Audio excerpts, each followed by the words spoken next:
حضور پاک صلی اللہ علیہ وسلم نے فرمایا، کیا تم گمان کرتے ہو کہ زیادہ وزنی پتھر اٹھانے والا طاقتور ہے؟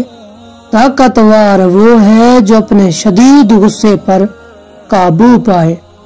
آپ نے فرمایا، جو شخص اپنے علم کی شہرت سے لوگوں کے کان بھر دے تو خداوند عالم قیامت کے دن اس کے رسوائیوں سے لوگوں کے کانوں کو بھر دے گا۔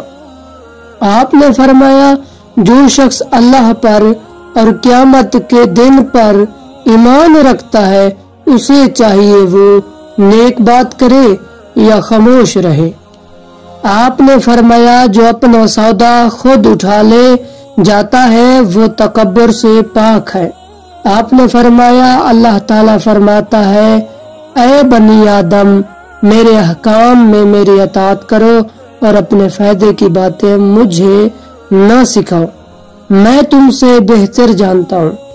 آپ نے فرمایا، جو رحم نہیں کرے گا اس پر رحم نہیں کیا جائے گا، اور جو معاف نہیں کرے گا اسے معاف نہیں کیا جائے گا۔ آپ نے فرمایا، جو شخص چاہتا ہے کہ تمام لوگوں میں گوی ترین ہو جائے تو اسے چاہیے کہ اللہ پر بھروسہ کرے۔ آپ نے فرمایا، جو شخص اللہ کی نافرمانی کے ذریعے کوئی کام بجا لائے تو اسے نا امید ہوگی، اور وہ چیز جس سے وہ ڈرتا تھا وہ اس تک جلدی پہنچے گی۔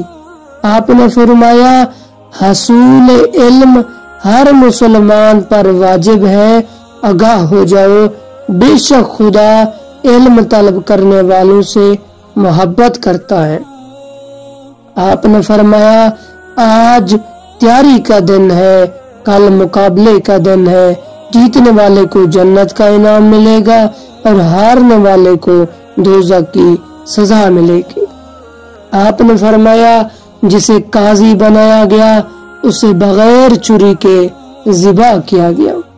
آپ نے فرمایا، جو شخص بھی کسی ایسی چیز کی تمنا کرے جس سے پروردگار راضی ہو تو ایسا شخص دنیا سے نہیں جائے گا یہاں تک کہ اس کو وہ چیز عطا کر دی جائے گی۔